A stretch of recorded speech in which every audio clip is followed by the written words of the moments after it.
What if the future you have so carefully built simply vanished? The news arrives not as a bomb, but as a quiet, final whisper. There is no tomorrow. The intricate architecture of our lives, built on the scaffolding of future promise, collapses in an instant. The retirement fund, the career ladder, the vow to travel the world one day, all of it turns to dust. It is a terrifying liberation, a profound release from the crushing weight of expectation. We are left standing in the rubble of our ambitions, holding nothing but this one present moment. Only today. A woman sits in her office on the 23rd floor, the city lights sparkling below. The project plan on her screen, with milestones stretching deep into next year, is now a monument to a canceled future. Her coffee, long cold, sits beside a photo of a place she had always planned to visit.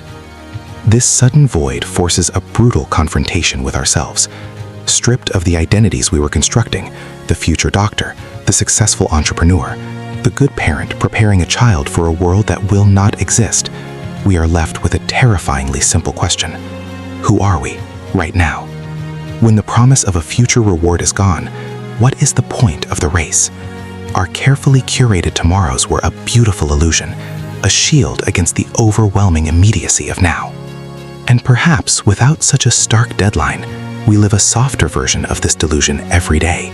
We trade present joy for future security, deferring our true desires for a someday that remains perpetually on the horizon. This great unburdening reveals a simple truth. The only currency we ever truly possessed was time, and we were spending it on a future that was never guaranteed. Then, the initial panic subsides. The grief gives way to a strange, unnerving calm.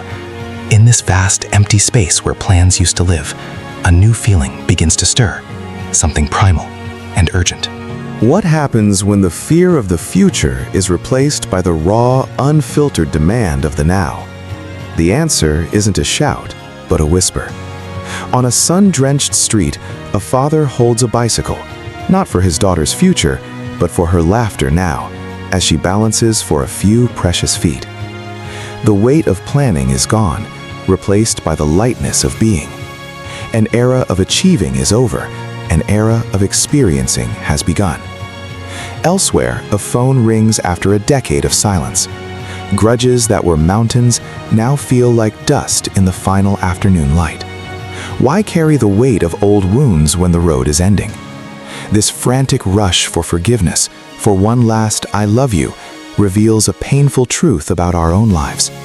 We too often postpone the words that matter, saving them for a day that is never guaranteed. Not everyone seeks reconciliation. Some simply watch the sunset, its colors more vivid than ever. They aren't chasing a final thrill, they are just breathing. This is the ultimate distillation, the texture of a loved one's hand, the warmth of the sun. But as these individual tapestries are woven from peace, a different sound begins to rise.